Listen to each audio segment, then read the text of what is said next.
Let me mute myself.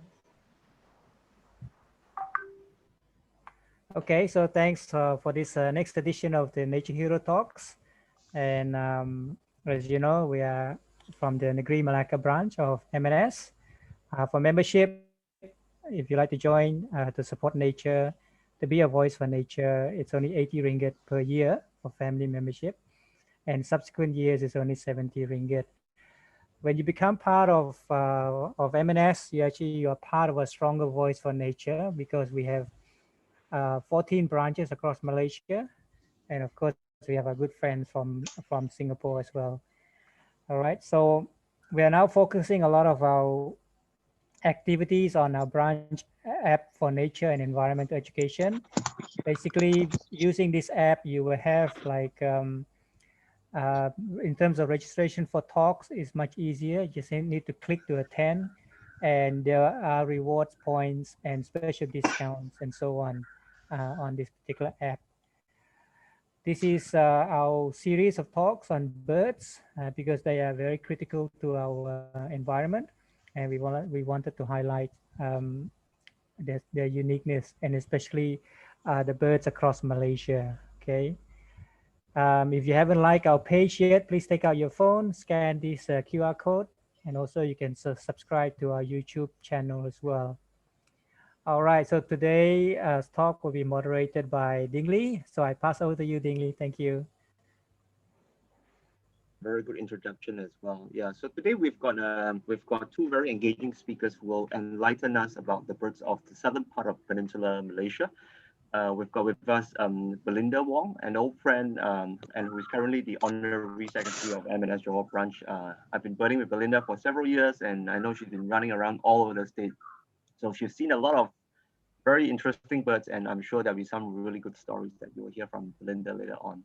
And of course, Vuthy will also be here sharing with us with his diverse experiences from Negeri Sembilan and Malacca. Vuthy is the current chairperson of the Negeri Sembilan Malacca branch, and he gets a lot of opportunity to bird a part of Malaysia that not so many bird watchers go to. So a lot of us who are living in the southern part, we don't tend to get up to the latitude of Malacca, and Vuthy would have lots of interesting records and stories to tell us from this part of Peninsular Malaysia. So I guess without any further ado, I will not hold back, because I'm sure all of you are waiting to hear the stories, and I will now pass the floor to Belinda. So over to you, Belinda, to share your screen with us. Okay, thanks. Thank you, Ding Li. Everyone can hear me, yeah? Can everyone hear me? Loud and clear. Yes, yes. Okay, that's good. Hi, Ding Li and everyone. Vuthy and also NSS President, Dr. Sean Lam. Thank you so much for taking the time here. And today's talk, I was very nervous, but I have Ding Li here. If I have any question, I ask him 100% he will know. I will direct the question to Vuthy also. Yeah, okay. So I will start the talk now, yeah, okay. Okay, bird watching in Johor. Can everyone see the screen? Sorry. Not yet, Belinda. Not yet. Yeah, wait. Yeah. Just a moment. Oh dear. It's okay. Take your time. Yeah, take your time. No worries. So while she's preparing, if anybody have questions, please key into the chat box. I've gone to the wrong place. So sorry about this. What is? No worries. We're all among friends here. It's okay. Yeah. I seem to have clicked on the wrong place. Share screen. Yeah. Yeah. I've gone out of the meeting. I don't know why.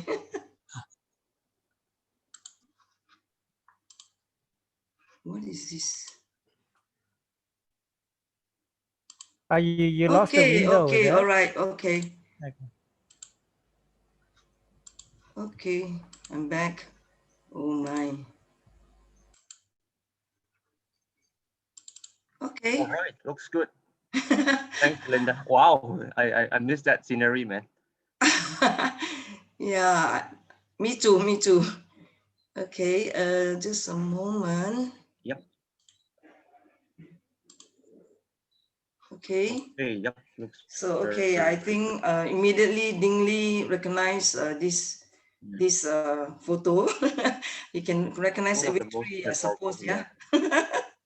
Okay, so first of all, I'll just go through the more popular birding sites of Johor. Okay, of course there are many others, and this is a map of the forest reserve of in Johor, and this is obtained from the Department of Forestry. Okay, I think because of this one I cannot see this thing. Okay, firstly, of course, the prime birding site in Johor is the Panty Bird Sanctuary in Kota Tinggi. Okay, I think everyone who birds will know this place. And the second one I want to talk about is Langone. Thirdly, Gunung Arong, all in further north. Okay, then is the Mersing and Endow coast, where we will talk more on the shorebirds. Okay, then I'll also talk a bit about the Endow Romping National Park. I have not bird there very much, but I will just talk a bit about that. Okay, then the next one is Sungai Bantang Recreational Forest, which is near Bekok. And when you go to Bekok, there are many places there you can stay and you can bird in. And next is Sungai Balang Paddy Fields, and near is between Batu Pahat and Muar. And a little bit further north, you can see Partridge Jawa, where you can get shorebirds as well.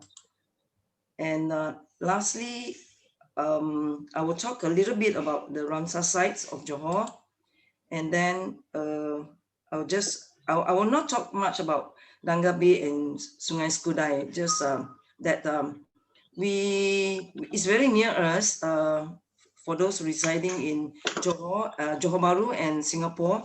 We go there for the shorebirds, and because we also do the annual waterbird census at Dangga Bay and Sungai Skudai together with Mersing. Okay, so before we go to each site, I will use this. I would like to share this slide. This is taken from eBird, okay? Because I don't know any other resources except from eBird listing, okay? For Malaysia, there are 824 species. That was about like 2 weeks ago.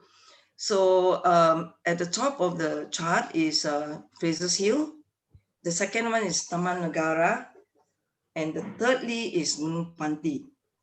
But I'm sure Taman Negara will hold more birds because if you can see from here, Kolatahan is in Pahang side, and you can also see the various spots in Taman Negara.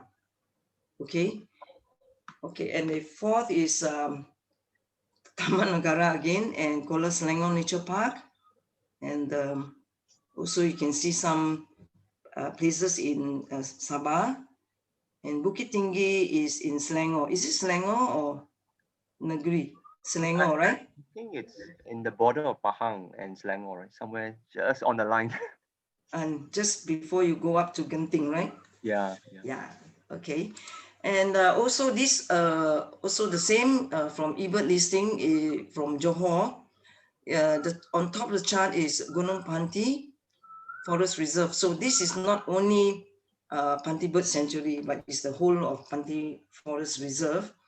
There's 358 species so far. Secondly is Gunung Arong, 245. And thirdly, Endow Romping, Johor side. And fourth, Sungai Balang with 165. And even Partridge Jawa, there are 137. And Mersing, 120. Okay, but strangely, I don't find anything Langor, except maybe you can look at Jamalong, 49. So I don't think this represent the birds from Langor. I don't think so. Okay, so but Endow Romping here, why is so low? I believe the bird species there are much more, but I think there's less birders there. The area is very huge, and the birds are, very high up, and it's not easy to see the birds there. That's what I gather. Okay, I also don't have. I only been there twice maybe, and I wasn't really a birder those days. Okay, and so now the first one I would like to share with you is a Panty Bird Sanctuary, and many of us, it's like a second home, especially Dingley here. As a small young man, he used to wander inside there by himself. He has lots of stories to tell. Okay, PBS, Panty Bird Sanctuary, lies within the Panty Forest Reserve, which was gazetted as a forest reserve in 1979. Okay, Panty Forest Reserve has various habitats: freshwater swamp, lowland, and hill dipterocarp forest, submontane and heath forest as well. And Panty Bird Sanctuary was often referred to as Panty Bunker Trail, was declared as a bird sanctuary in 2008. And the size is 1,800 hectares for PBS. From Johor Bahru is about an hour's drive from JB, okay? And a permit is required from the Department of Forestry. So this part, the permit side, I'm afraid at the moment, the last I checked with Forestry is that they are giving only 1 day. So I don't know maybe how MNS can help to do something for all the birders who want to go there. But right now, because there's a new pengarah, so we are getting to know him better. Okay. So if you can see that from this picture, Panty Bird Sanctuary is somewhere on the east. And this first picture here is the entrance to Panty. This is the new road. There's a new opening. The old one is from here, and this is from inside looking out. So this is a fork road. Normally we refer it as the fork road. This is a new entrance, and this is the old one. This old entrance now is practically blocked because a lot of trees has fallen across, and nobody has cleared it. And that's the way I like it that way. It's more wild. Okay. And as you walk in further, this is a kind of scenery you get, especially in the morning when you have sunbeams coming down. Okay. And I'll introduce some of the gems of Panty Bird Sanctuary. And of course, this is the most sought after bird in Panty, Malaysian real babbler. This is a beautiful shot from Simon. And Malaysian honey guide. Okay, I think maybe Dingley can tell me, in Asia there's only one honey guide species or two? We've got two kinds of honey guide. One lives in the mountains of the Himalayas, and then you've got the Malaysian honey guide, which is found mostly in 3 countries, in Malaysia, in Brunei, and in Indonesia. I think amongst the 2, Malaysian honey guide is considered quite rare, very hard to find. Yeah, so I think to have this bird is really special. Yeah. Yeah, so even I personally have seen it once, and we have quite a lot of members who have seen it also. Okay, in Panty. You're very lucky. You're very, very lucky. Yeah. I think some of the US birders haven't seen it yet. For honey guide, what I know is in Africa, the honey guide will guide human beings to honey. But from what I learned is the honey guide in Malaysia do not do that. They do not guide human beings. Correct? Okay, so the next one is the crestless fireback. And this one, we had a very, very lucky encounter when we were driving. Simon was driving after one of our surveys. This beautiful lady, this is a female, just flew across Simon's car. And a few weeks later, I think 1 or 2 months later, I think Tony will know, they were having some trail camera attachment, right? And somebody went to take a pee, take him out, went to take a pee, and saw this beautiful bird there, and he thought it was a jungle fowl, right? Did he? Okay, so it's possible to see this bird there. And the next one is Chestnut Forktail, and a lot of I've seen a lot of birders just camp there, sitting there the whole day, waiting for this bird to appear. And of course, this is our most sought after songbird in Indonesia. And lately, I think maybe those who have read the newspapers, hundreds and hundreds of them have been caught and prepared to be smuggled to Indonesia. And luckily, our Perhilitan did the job and they were confiscated. And I hope they'll be released into Panty. Yeah? Okay, and next is the violet cuckoo. And during migratory season, you can easily see this bird there. And these are the other gems. Okay, we have about maybe 4 trogons there. Okay, black-necked monarch is easy to see. The black magpie is not easy to see, but we regularly hear them. It's the beautiful sounds made by them. And the pale blue flycatcher is also regular, we can see. This brown chested jungle flycatcher is very rare. I've only seen it once. And the red bearded beetle, beautiful shot by Simon here, it is possible to see. And then this one, okay, is great Agus feathers. We don't have any, I don't have any pictures of the bird itself. But our team, the camera teams like Tony, Abbott, and Vincent, they found these feathers across the stream and took the photos, and this is what we have. Okay, and then in Panty Bird Sanctuary, we have actually in the past we had 9 hornbills.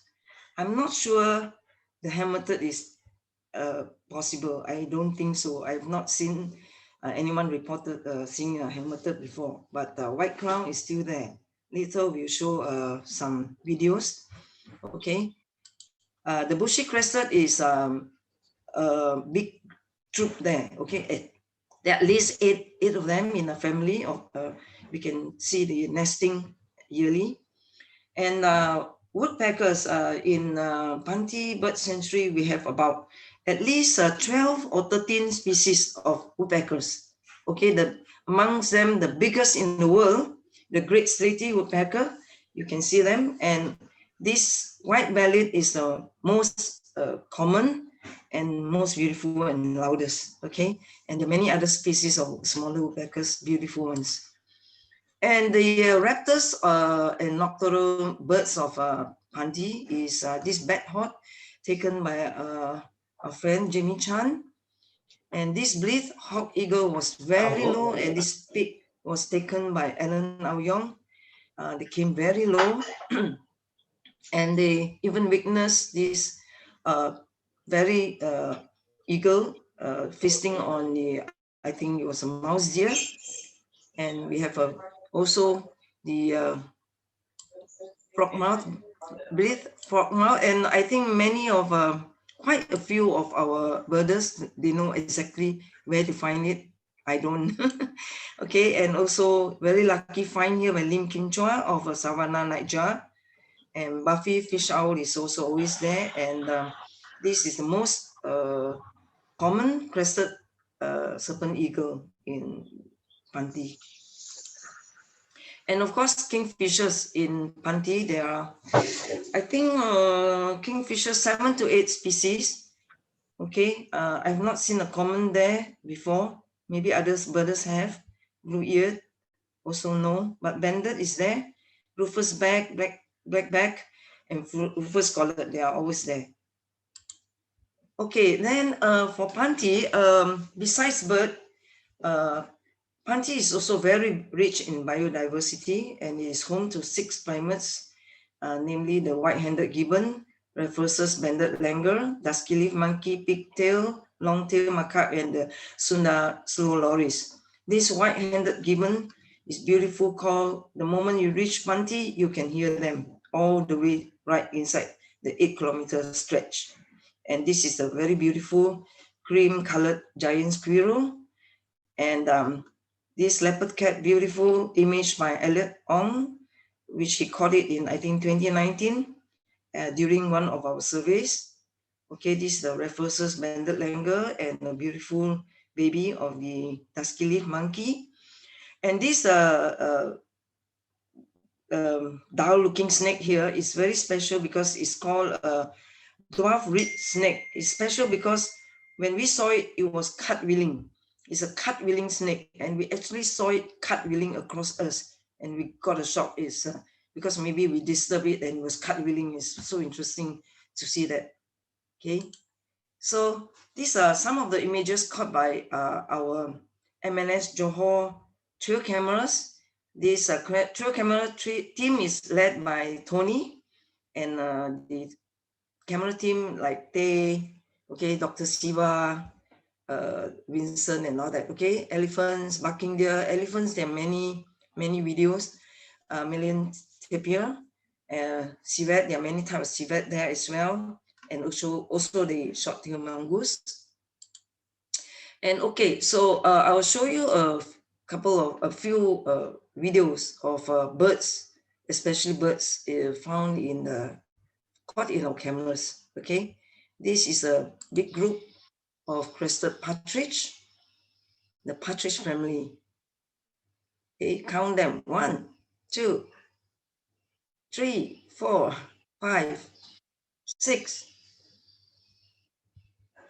7, 8, 9, 10. That's the Sergeant General, I guess. Okay, this was taken very late in the evening, right, Tony? So hence it's black and white. Yeah, yes, late in the evening, about 7 p.m. Oh, okay. So this is another video. This is what time? Morning, afternoon? I think it's 12:36 p.m. Yeah, 12 p.m. Okay, probably it's the same family because we can count there are 10 of them. Look at the colorful plumage and the calls. It's different color. Okay, beautiful, right? Oh, sorry.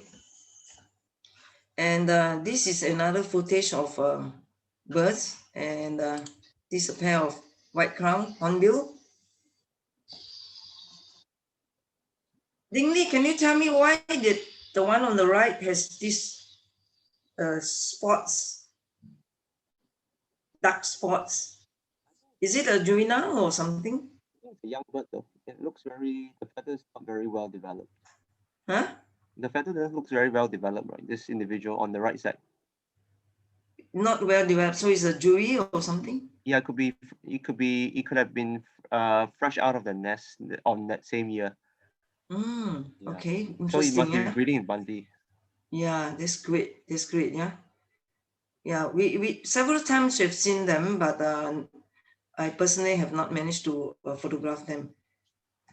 Okay, then this is, guess what woodpecker is this?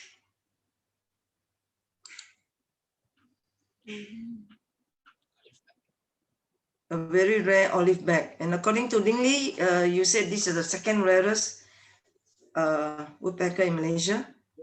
Could be the could be the second rarest. One of the rare ones. The mountain one, the gray-headed woodpecker. But this one is really hard to see in Panty. I mean, I've only seen it maybe less than 5% of the trips to Panty.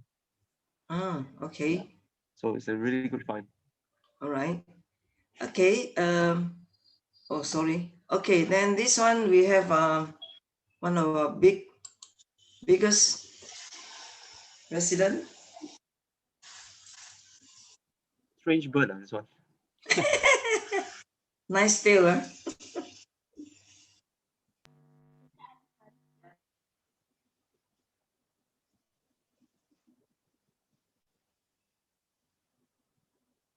And he drinks for us to see. Yeah, that's how you drink water.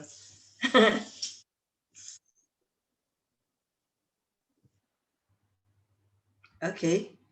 So, okay, just I like to mention about just now earlier on, we have the book here, our magazine. MNS Johor Branch, together with experts from NSS, the Nature Society of Singapore, and with the blessing of the Department of Forestry for Johor, we conducted a scientific expedition to PBS from April 2019 to March 2020. From the expedition, 234 species of birds were recorded.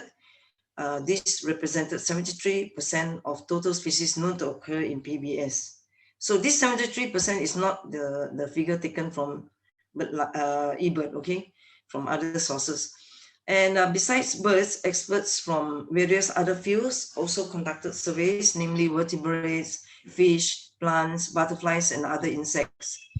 And we had more than 20 trail cameras deployed, from which many rare animals were captured on film.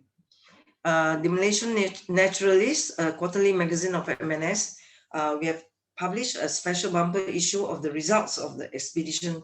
And this magazine was released in September 2020. And another issue will be out in Q2 2021 this year, probably in March or April. And a coffee table book is also in the works. So we are Vincent is working on it, and he's a chairman of a publication, and he's looking for good photos from everyone. Okay, the expedition was interrupted by COVID-19, and we will continue once the pandemic is over, because we have met the new Pengarah, Datuk Salim of Forestry, and he's given us the blessing to continue. Okay, so he has asked us to do a survey on the bigger plots, not only in PBS. So, okay, from Panty, we move further north towards Mersing. And before we reach Mersing, at this junction to Jumaluang, if you take a left turn, we will go all the way towards Kahang. And along this stretch of road, this is where the Langone Forest Reserve is situated. And there are many, many special birds there. Okay, it's just that a permit is a issue. You have to apply very early, and it's not easy. Okay, and if you move further north, and you can come to Gunung Arong Recreational Forest, and this is very easy birding. It's very good hard road. Okay, later I will introduce more to this site. Okay. Okay, these are some of the birds for Gunung Arong. The most famous and most sought after is this beautiful scarlet-breasted flowerpecker. Okay, we have seen many foreigners coming here just to wait for this bird. Okay, and also another famous one is the spotted fantail, and there are quite a lot of other species of hornbills as well. Wreath, wrinkle are all there. Black hornbills. And on the same day when we got this bird, we also got this timing sunbird as well. Okay. So for Langone Forest in Jumaluang, there are many birds, but as I say, bird is a bit difficult, but you can bird along the road without going inside the reserve. And these are some of the birds that you can actually get. Rufous-chested flycatcher, green broadview. This is a very beautiful maroon-breasted Philantoma, got by our friend Tae Gyok Hyong. Sooty cap babbler, Siberian blue robin during the migratory period, and as well as a ferruginous babbler. And as I mentioned, wrinkle hornbill, wreath hornbill. These shots were taken very low by our friend Tae Gyok Hyong. Rufous piculate and street wren babbler, and this babbler is also, you can get that also in Arong. And then we move further up north to Mersing Coast and the Endow, Triang, Penyabong Coast. So these birds, this area support a significant population of water birds. A total of 29 species has been reported according to eBird for Mersing Beach, and 19 species at Endow, Triang, and Penyabong.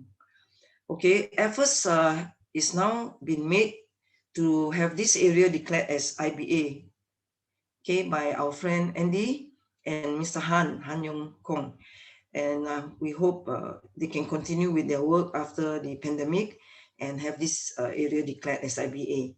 So notable species from this area is Nordman's greenshank, Eurasian curlew, great knot, red knot, Chinese egret, Asian dovicea, bar-tailed, black-tailed godwit, grey-tailed tattler, black-bellied plover, Caspian tern, Galbian tern, and others. And this picture, I think Dingley somewhere there with some BirdLife friends doing the AWC. This was 2 years ago. And these are some of the birds captured by Mr. Han. Han, who goes there almost every week from Singapore, all the way from Singapore with Andy. Okay, Asian dovicea. I think this is in the breeding plumage. Chinese egret, black-bellied plover. Okay, Caspian tern, great knot, Eurasian curlew, and black-tailed godwit.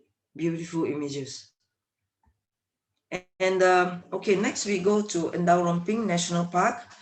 Endow Romping National Park is shared by Johor and Pahang to the north.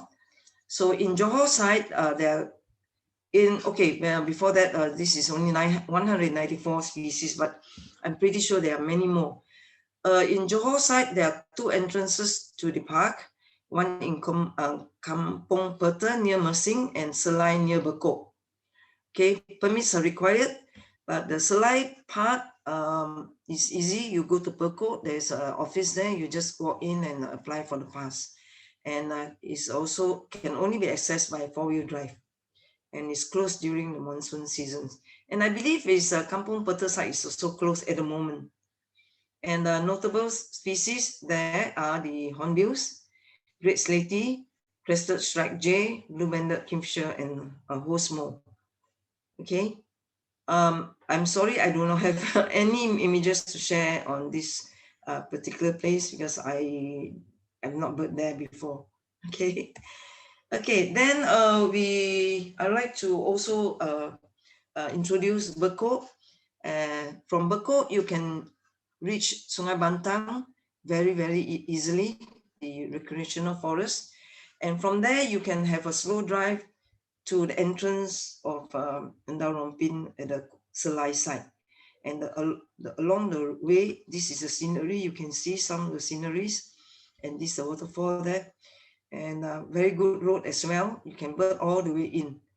Okay, so these are in Sungai Bantang. You can, during nesting time, you can see the black and red broadbill nesting as well. Crested striped jay and big troops of Bengal langur. Okay, no permit is required when you bird along this stretch of the road. And also the Sungai Bantang Recreational Forest, also no permit is required. So in Bekok, these are some of the images we have captured before. Okay, this is beautiful wreath hornbill from Tony. And this red and black broadbill nesting. You can see the beautiful beak here. And also the greenback flycatcher, and this whole stretch of forest, we can see the hornbill flying back to roost in the evening. Okay, then we'll move further to the west coast and further down to the coast. And Sungai Balang is very famous during the migratory period. There are hosts of migratory birds. And very near to Sungai Bantang is Partridge Jawa. It's also a very popular birding site. So in Sungai Balang, of course you don't need a permit, but it's just a paddy field. And if you have a big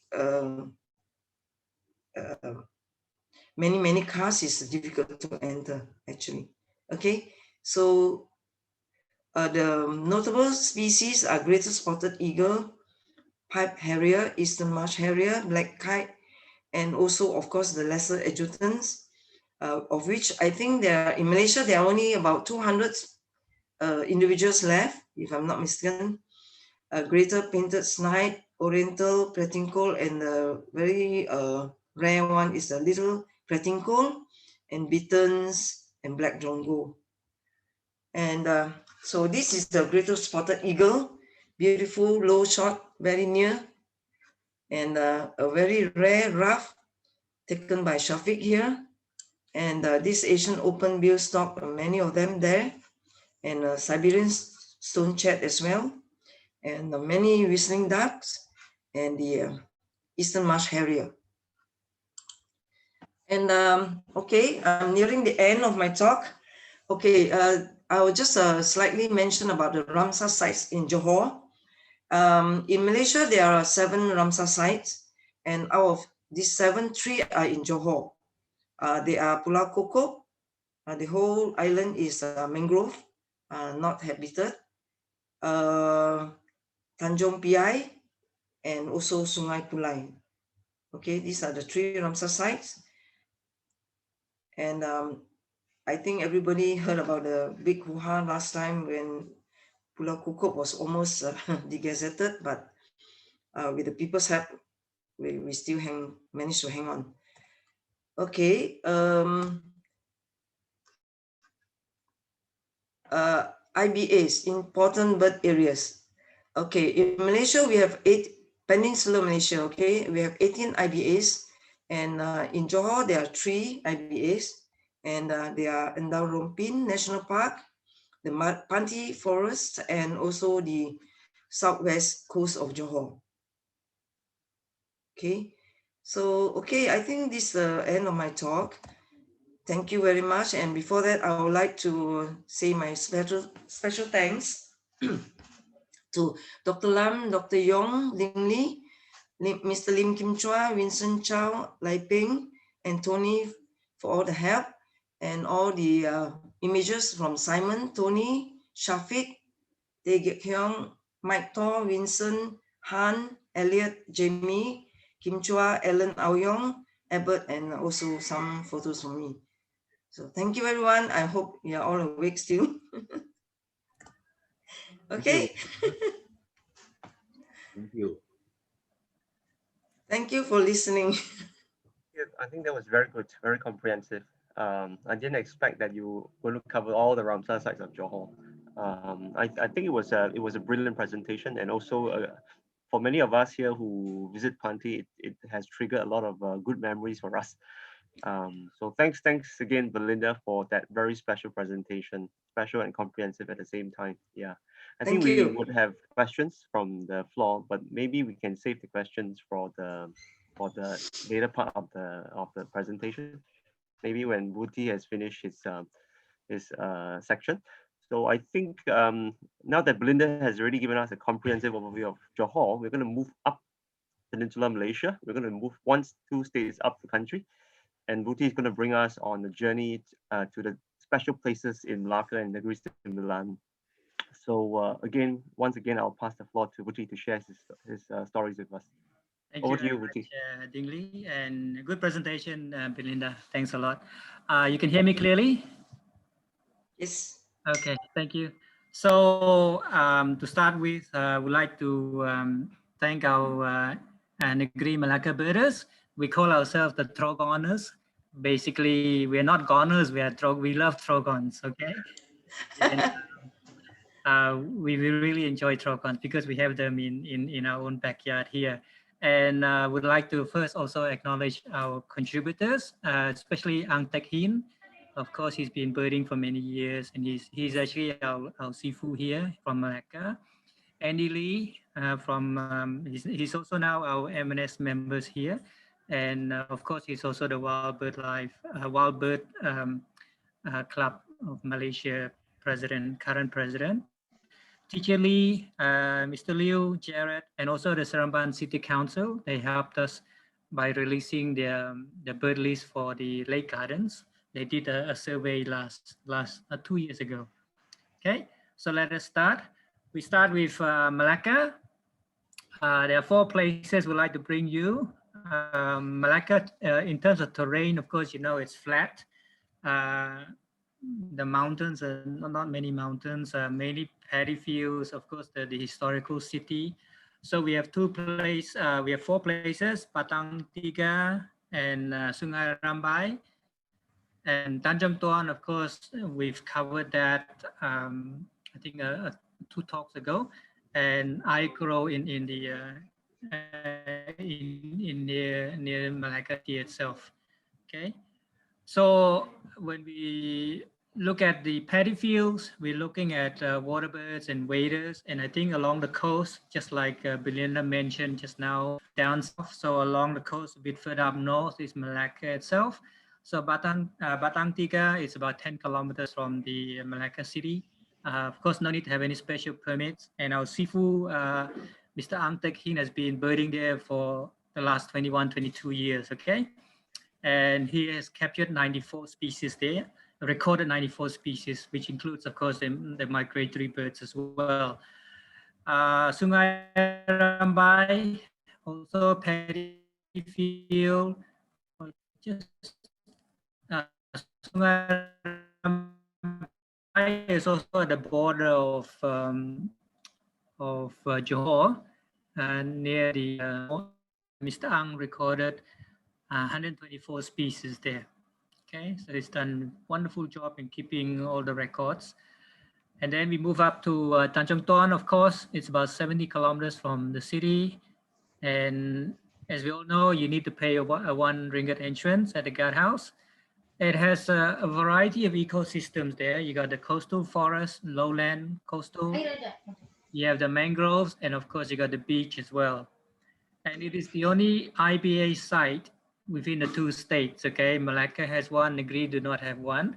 And since the past 21 years, Ang has recorded 94 species there, okay? So share with you some of the photos that our birders have captured. And of course, you have the Asian open-bill.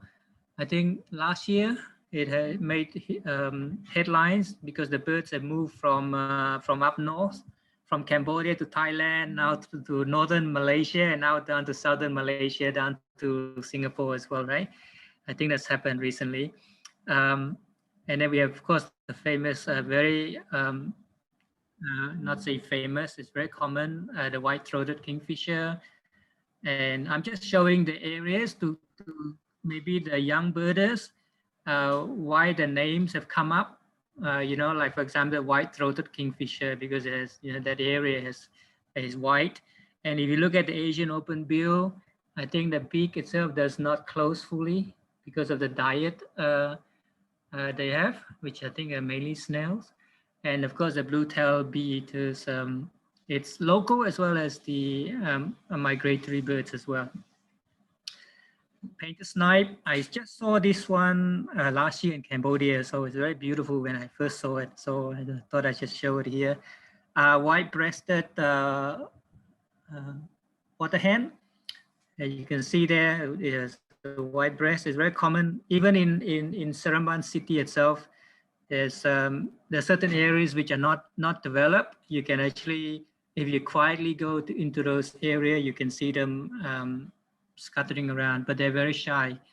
Okay. Then in the paddy fields, of course, we have these Munir families. We've got the white-rumped, scaly-breasted, and the white-capped Munirs. Then the bio-weavers, they make very beautiful nests. And in Seremban, we have them along the retention ponds. But now most of the trees have been chopped down, so they know where they've gone. We got the greater cuckoo, and of course this particular bird, the black-naped oriole, is doing very well. I think you can see them pretty much everywhere around the city. And the raptors, we have the eastern marsh harriers and the black-winged kites. And the dollarbirds, we normally see them alone on the far distant tree, you know, on the top of the tree somewhere in the branches. Black-winged kites normally hunt in the open or in the palm oil plantation area. Igro is very famous. It's also very near to the city. Ang have recorded 148 species. Of course, this is a combination of more than 25 years. So the landscape has changed a lot since then. All right, so most of the birds, maybe you don't see them anymore. 90 hectares of state land, they're keeping it there. Hopefully it will still continue to be maintained. But it's a very good birding site. And if you cannot see the birds, I think they have a bird park there. You can always go and see the bird in the bird park itself. Okay, all right. So where are the best places to do bird watching in Malacca? I think Aikoro is very good, especially beginners. All right, just go there. It's near the zoo. It's you know, just go and spend a morning there. You see a lot of birds there. If you're a bit more adventurous, go a bit further to the paddy fields. You go to Batang Tiga and Sungai Rambai. Okay, so those are the two or three places where you can go birding in Malacca. What about in Negeri Sembilan? Negeri, the terrain itself of Negeri is a bit more mountainous. So we have the coastal areas in Chor or Port Dickson, and then we got Gunung Datuk and also Telebak Berok, which is in the Berumbun Forest Reserves. And of course, we have in the heart of the city, we have Lake Gardens. I'll show you why it's special there. Okay, so let us go to Port Dickson. Okay, so mainly coastal birds. It's about 30 kilometers. You don't need to pay for any, there are no charges there. Okay, so these are the beautiful birds that were captured by our birders. You see all these common birds there, Brahmini kites, crested goshawk, and the black bazaar, of course, during the migration period, as that is the crossing point to Indonesian islands. On the coast, of course, the fishermen and also the kingfishers are there, okay, looking for fish. So we have the collared kingfishers, black cap, and common. Although the common, of course, is like a misname. It's quite difficult to see them nowadays. Okay, not that common anymore. Okay, then of course on the coast we have the woodpeckers, common flameback, lace, and one of the smallest is about 12 centimeters. The Sundi pygmy woodpecker. And then we go to the forest. Gunung Datuk is in an area called the Gunung Tampin Forest Reserves, and it's about 6,000 hectares there. It's about 40 kilometers. And if you're not climbing the mountain, of course, in the reception area where you can bird, it's free of charge. But if you want to go in further into the climbing area, then you got to pay 5 ringgit. As in all areas in the forest now, we have to pay entrance fee of 5 ringgit, which is not much, but you know, it's good to help the rangers with some finances. All right, and then I would say that the most famous area of bird watching for Negeri is in these Berumbun Forest Reserves.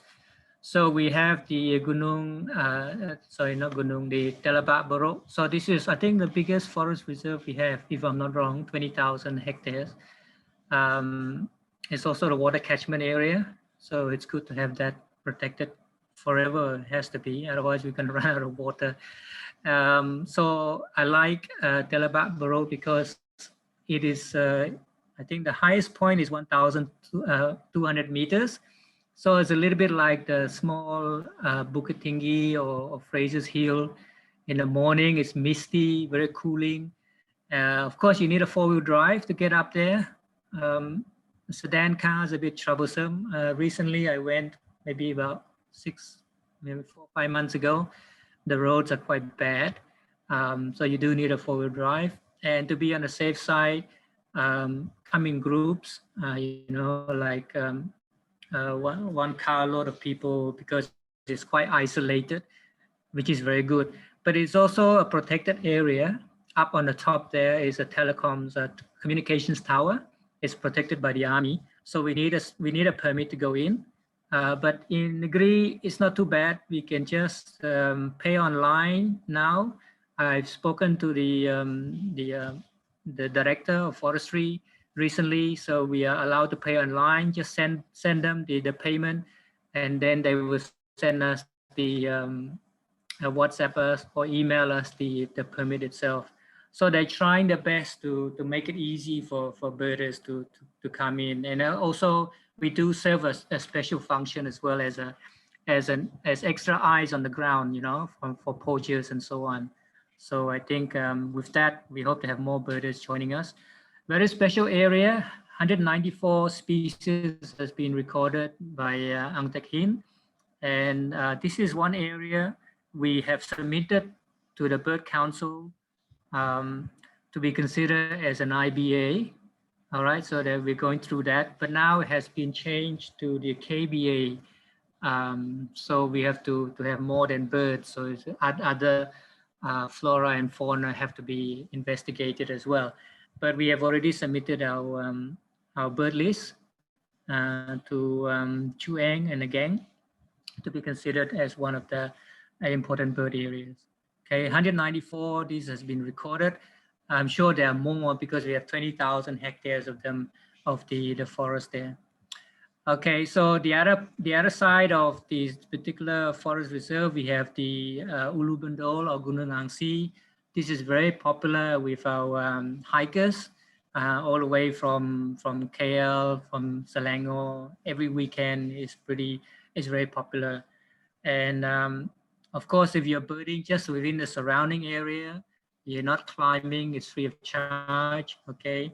Maybe they have the herbal gardens and all that there. If you want to climb up, of course, you have to pay the $5. And then this is a new gem that we found, I think within the last 3, 4, 5 years. It's also part of the range, but it's on the other side. And with Ang have recorded 149 species so far. And so it is very accessible. So for example, the Telepak Borok, you need a 4-wheel drive, but in this particular place, it is in a lowland, and the road has been very well tarred, very nice place to go. And you know, on this 10-kilometer stretch, you will reach the Orang Asli village at the end of it. I think Belinda and a few have been there the last time we birded there. It's very, very nice, very accessible. Okay. Share with you some of the photos that are in this particular forest reserve. Red-throated barbet, the very handsome whiskered tree swift. Look at the moustache there. Timix, I saw just now. Panty also have Timix, sorry, as well. Beautiful Asian fairy bluebird. We have the blue-winged leafbird and the orange-bellied leafbird there. Black-naped monarch, and at the top of the Telepak Borok there, we have the black-throated sunbird. So that is quite easily be seen. I think that is their terrain. And this red bearded beetle, they're there. When I first saw this one, when I first heard this one, it was very scary. It happened to be in Panty forest as well, you know. So this is the first time I saw in Panty this particular bird, and I got a shock when I heard them screaming, coming along. Scaly-breasted, the bulbul. And this one also, the Dusky Broadview, I also saw at Panty. I was looking up, I saw, what is this weird big guy looking at me, you know? I also got frightened by this guy as well, as a Dusky Broadview, the green broadviews, black and red, and the silver-breasted broadview is very famous in Telepak Borok because they built a nest along the road, and it's quite easy to see them. And a lot of photographers love to go up there, especially although they're disturbing the bird, you know. But yes, that they do go. Plenty of them go up there to look for this particular bird. It's a special bird in Telepak Borok. Okay, in Seremban city, we have lake gardens. The lake gardens itself, it's not really a forest, it's just a small park. I think 2 years ago, NES and Seremban City Council did a survey there. They found 34 species of birds. and they're promoting this as a birding area in the city itself. Okay, so if you have like on a weekend, you guys are free, just come over to Seremban, especially people from Selangor want to get away from the city, just come to Seremban and go do some birding. I'll bring you around there. Okay, some of the birds you can find there, of course, the gold-whiskered barbets, the blue-eared kingfisher, rose-ringed parakeets, a lot of, not say a lot, woodpeckers, black-rumped, banded, and we have the starling, Asian pied, and of course, we have some raptors there as well, a changeable hawk eagle. So where the best places to bird in Negeri? I think if you're a beginner, just want to get into it. Lake Gardens is easy in the heart of the city. Plenty of facilities there as well. It's a good walk. You're on the coastal birds. We have Port Dickson, of course. And if you have forest birds, come to Burumbun Forest Reserves. It's only half an hour's drive. And the mountain birds, you also have the lowland forest birds, easy access. And of course, at Telebat Barok, we still need to have a 4-wheel drive. Okay, so those are the birds you can see in Negeri and Malacca. Over to you, Dingley. Thank you.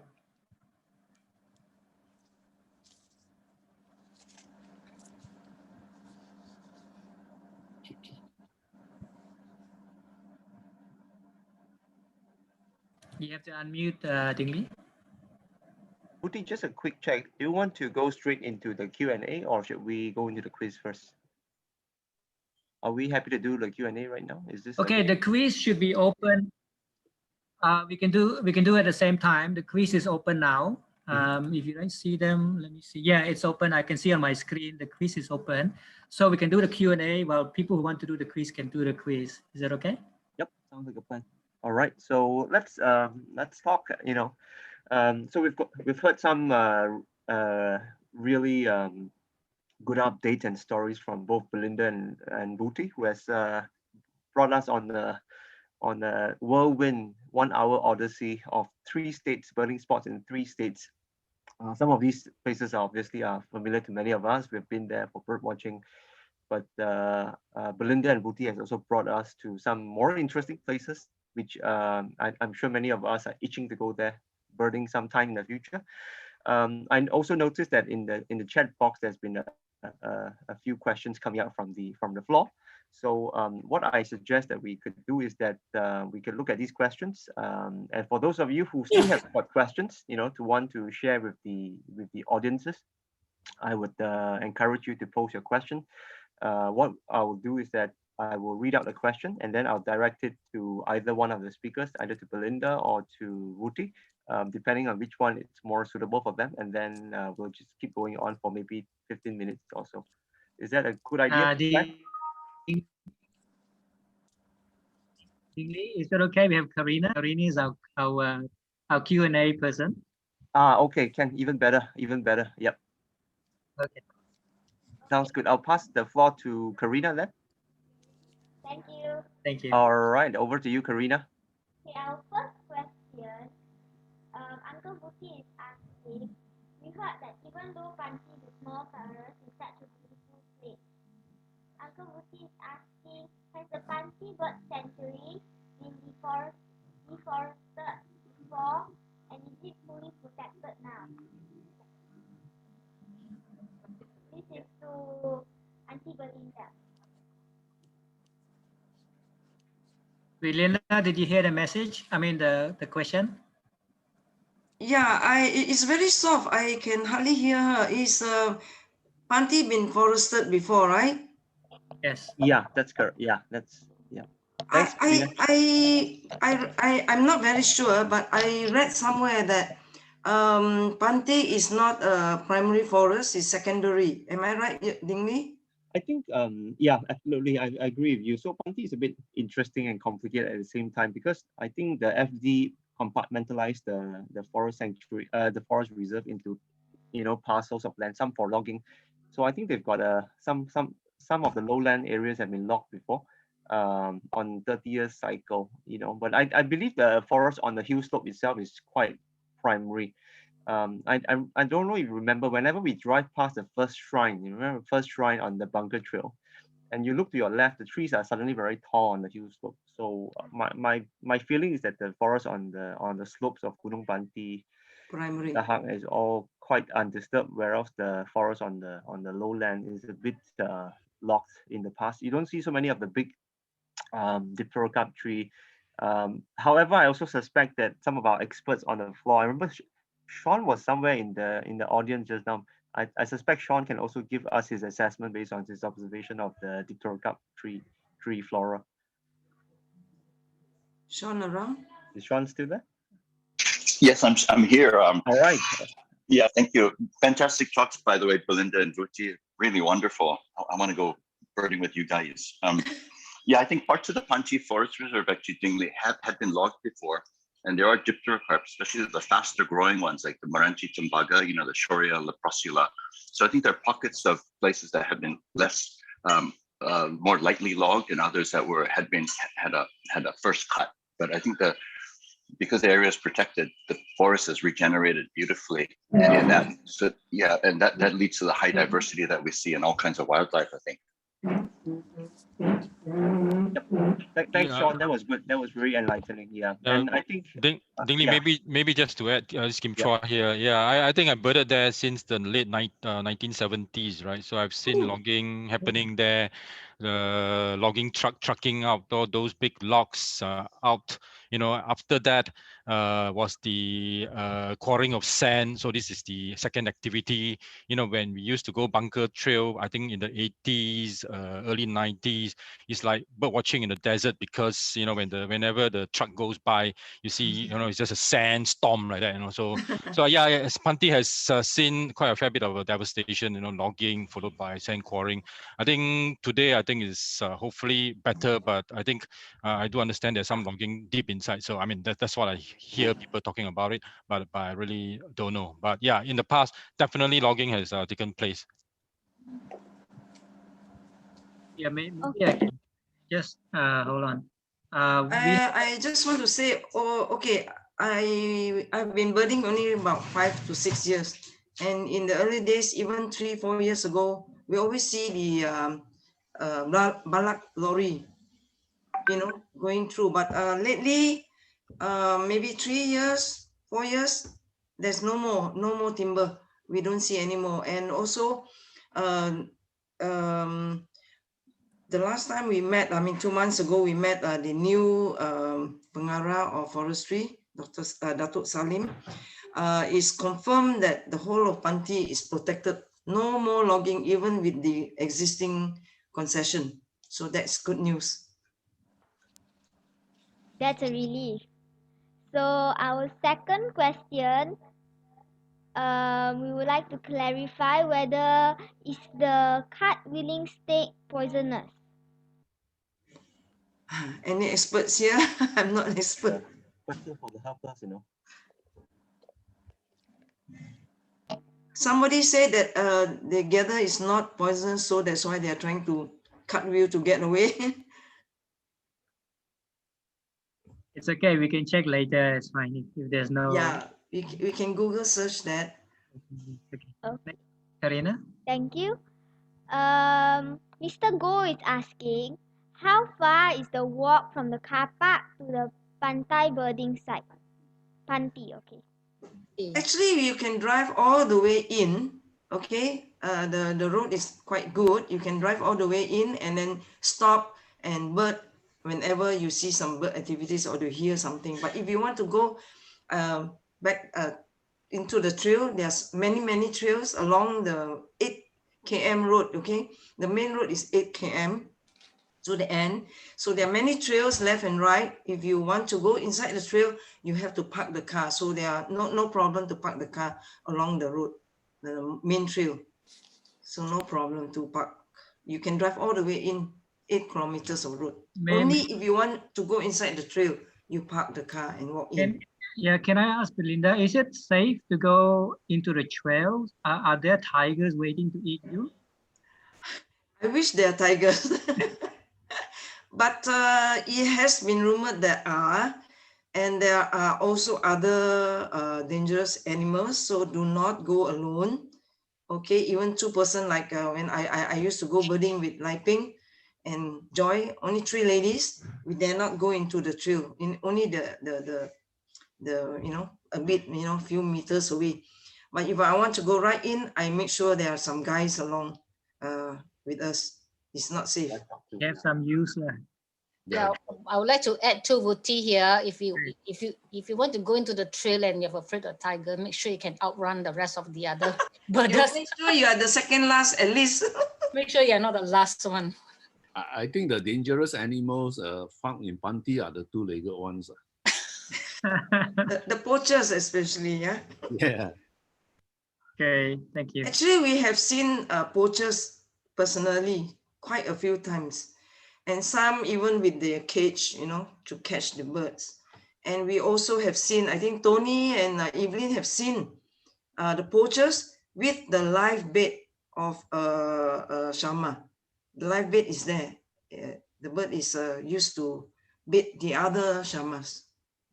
So there are many poachers there. Wow. Mitra wants to know how many trail cameras are put in total.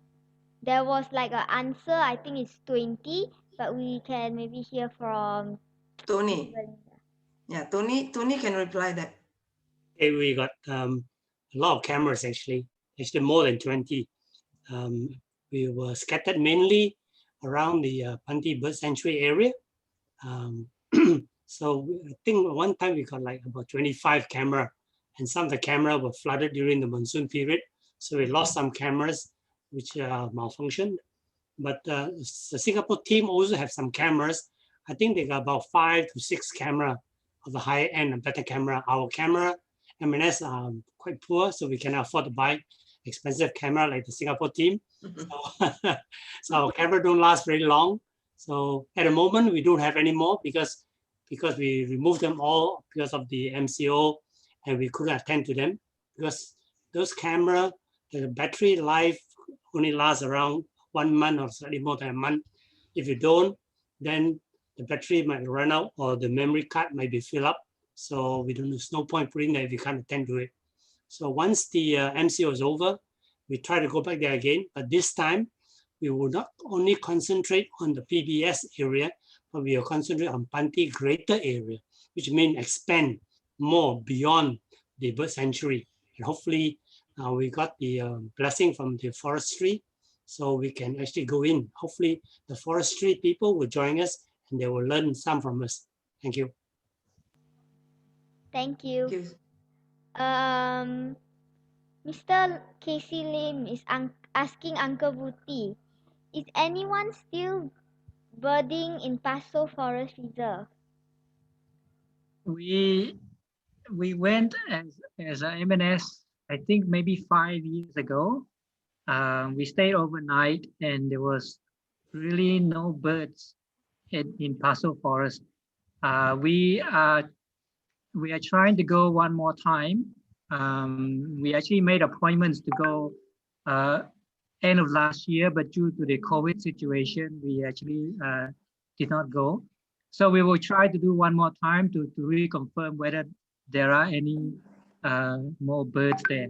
So we will do that soon. Okay. And I think someone has make a remark, why has the COVID stopped all studies and research?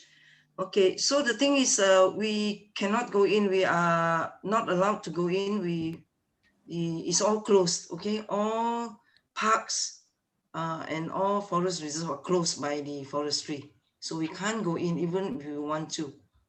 Yeah, so it's quite unfair, it's very silly, but that's That's the rule. There's a rule, yeah, we have to follow.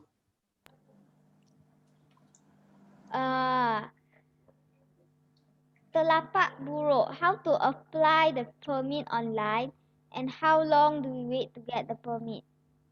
Like in the past, we never needed to apply for permit. I don't know who is asking this. Yes, Tony asking, I think. Yeah, Tony, we do need to have the permits now. and especially Telapah Borough itself, it's actually a sensitive area because we have the telecoms towers there. So we've come with to do an agreement with forestry that we can submit the names to them, and then we pay the fee, and then they will send us the permit, and then we can go in. So I think the last birding trip we did have the permit, properly apply, because if you don't, I mean, it's not well guarded anyway, but if you get caught, then they will just send you back out or prosecute you. I don't think it has happened before, but you know, now we have to be on the safe side.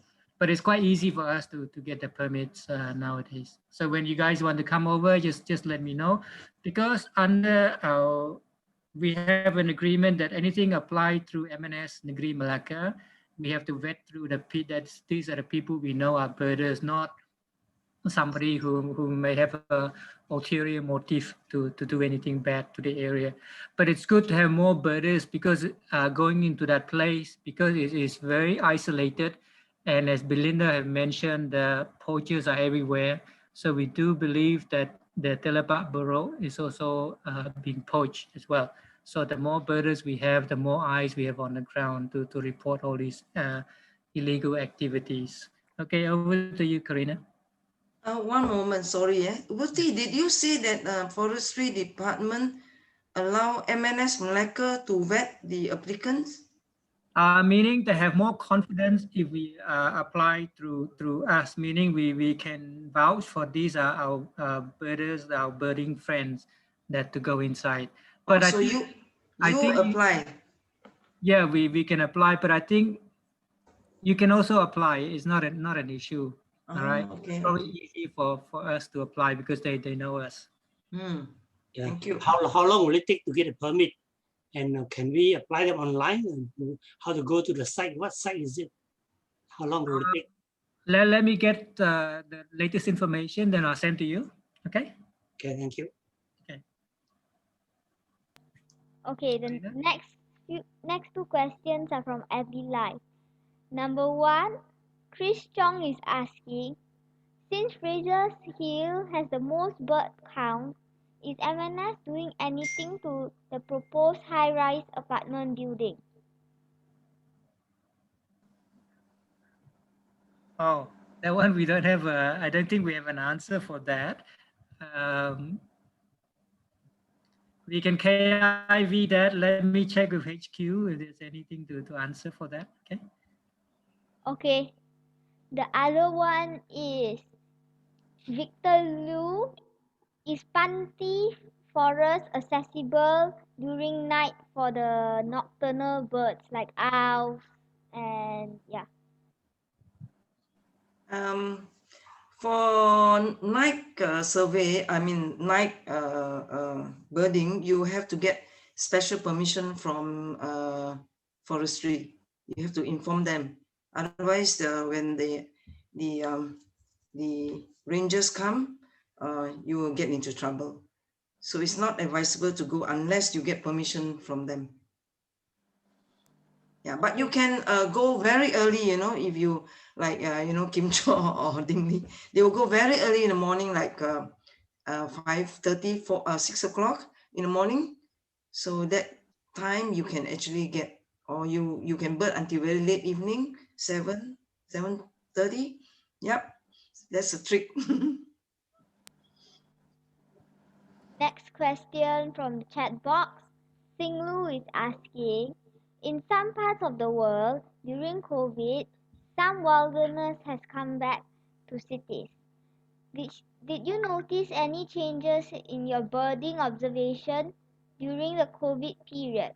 And a bigger question, how does COVID affect conservation in general? This is like, you would like to answer that first? Conservation in general, I think what we've noticed is, of course, funding is not readily available now because I guess businesses are not doing very well. So it does have a wider implication for conservation from that angle. But for us to see any impact on the wildlife, because we're not allowed to go, so we really cannot see much. Belinda, maybe from your side, anything? Okay, when MCO was set in March until I think May or something, after that we did manage to do some birding in the reserve. The only thing we noticed is that at one time there were many more of these white Ramsar. There are many more birds at that time, okay?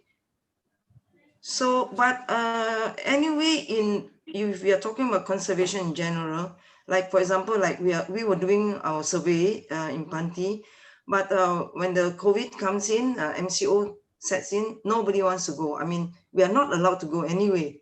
So everything has stopped. We cannot survey anything. We cannot, especially because we're in for the Panty bird sanctuary survey, the expedition, there are a big percentage is from Singapore. Okay, people like Dingley and Han and everybody.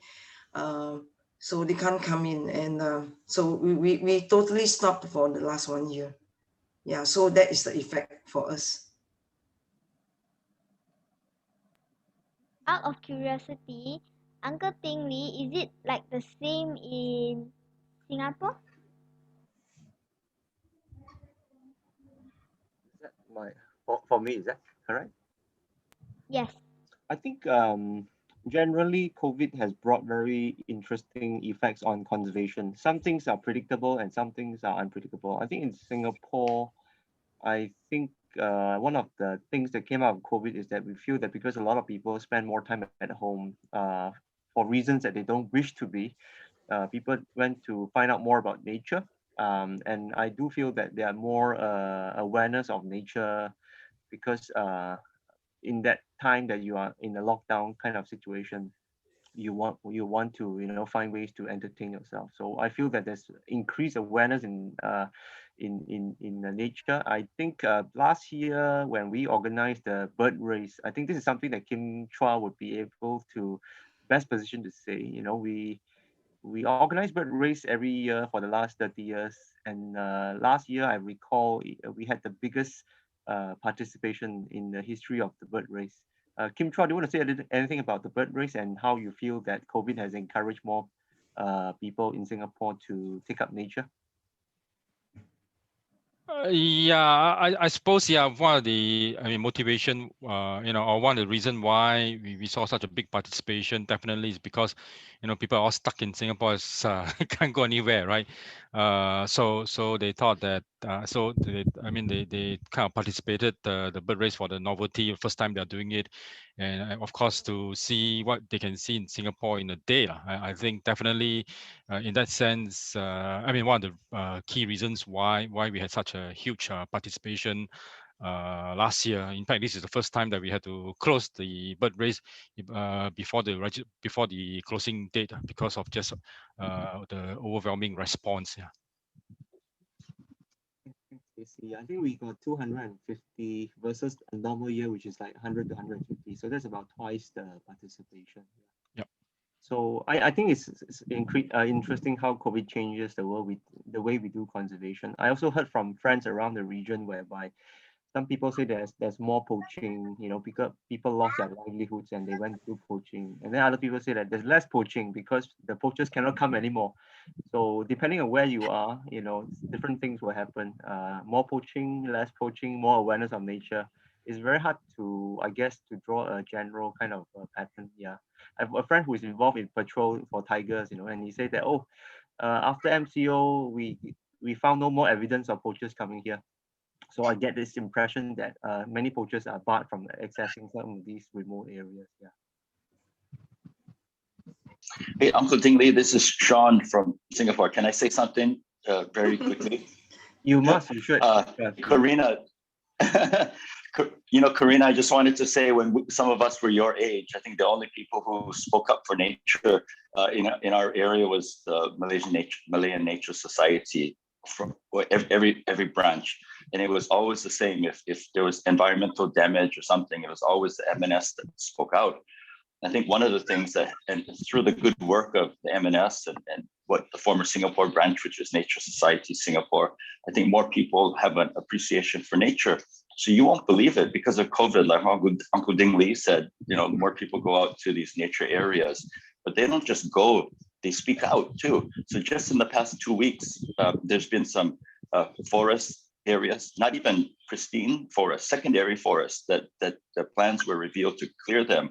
And it's not just the MNS or NSS now speaking out, regular people. We had our parliament having a debate 2 weeks ago, and politicians from all kind of political parties were all talking about how we need to conserve forests. That would not have happened 20 years ago, not even 10 years ago. And it wouldn't have happened if not for the hard work that all our predecessors in MNS have done to speak up for nature. And now everybody is a voice for nature. And I'm so excited. You have a really bright future. We need people like you.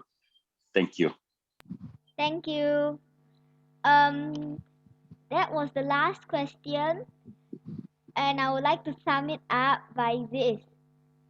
According to Vince Adam from FB Live, the cartwheeling snake is not venomous. Just now there was an unanswered question. So here's the answer to it. Thank you, and I'll pass it back to Uncle Vuthy. Thank you, Vince Adam. He's the expert. Vince, yeah. Yeah, okay, I'll pass it to Uncle Tingli, not Uncle Vuthy. Hello, hi. So I think we've really gone through a very interesting and very meaningful Q&A. Belinda and Vuthy, and of course many of the distinguished members of the floor has shared their experiences, and I'm sure all of us have learned a lot about bird watching in Panty, everywhere else in Negeri Sembilan, Malacca, Johor. So I think it's been a really good. I myself learned quite a lot. I mean, thanks to Vuthy, I'm made more aware of some of these interesting mountains in Negeri Sembilan that not many of us get to go to. So I really like to thank Belinda and Vuthy for sharing their immense experiences of all these years in the field. Of course, there are also people who are not here. I noticed Vuthy referenced many of these observations from Mr. Ang from Malacca, and thanks also go to people like Mr. Ang, all these naturalists who've been going on, to explore these places, to share with us their knowledge, and the distinguished members of the floor like Tony, Kim Chua, Sean, who have shared their experiences with us. So thanks to everybody for your really good contributions and very interesting stories from the field. So I think I should pass back to Vuthy. Vuthy, maybe you want to have a few closing comments about today's, and I think do we want to review some of the quiz things as well? Yes, we're gonna announce the winners now. We're gonna go live itself to the app itself. Thanks, first thanks Ding Lee for helping to moderate this event, and also Belinda for, I know she spent a lot of time putting all the presentations together. A bit nervous, but anyway, it's very good. Thank you so much. And Karina, and also our quiz master, Adrian, for helping out. So now I'll share the screen. I haven't seen the results yet, so I just go straight to the screen itself. All right, so we have, okay. So Hanisa, 100%, Brian is 100%, and Liu Yok Mui is 90%. I'm not part of this quiz. This is my okay. And Sean have done well, 80%, but Sean, you need to get another 20%, okay? Yeah, I'm slacking. I got to work harder, Vuthy. Yes.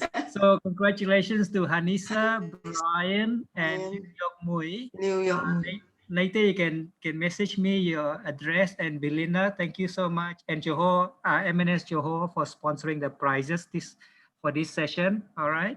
So thank you. You're welcome. I'll get the details and send to you to help post it out. Okay. Thank you. Okay.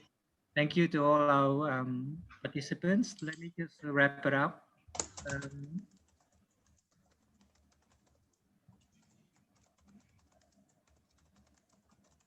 Okay, so our next talk is on the, sorry, just trying to get to the next talk. Okay, 6th of March, we're gonna go to Fraser's Hill. We're gonna go to Selangor. We're gonna go to Penang. So we have 2 or 3 of our big friends, Henry Goh, Izzat, and Chu Eng. Chu Eng, of course, is the chairman for BCC. So we're looking forward to hear from them in 2 weeks' time. So I think that's it for today. Thank you everybody for volunteering for today's session. Dingley, Belinda, Karina, and Adrian. And to all our audience, all our bird experts, thank you for joining us. So until next time, we see you again, all right? Take care. Bye for now. Take care. Thank you very much. Thank you. Bye. Bye. Bye. No, take care. Thanks. Bye, Have a everyone. great weekend. Bye. Good job, Karina. Bye. Thank you, Karina. Karina. Thanks to as see you. well. So. Thank you. Take care. Bye for now. Bye, everybody. Until the next talk. Until the next talk. Yeah. Okay, thank you. Bye. Bye.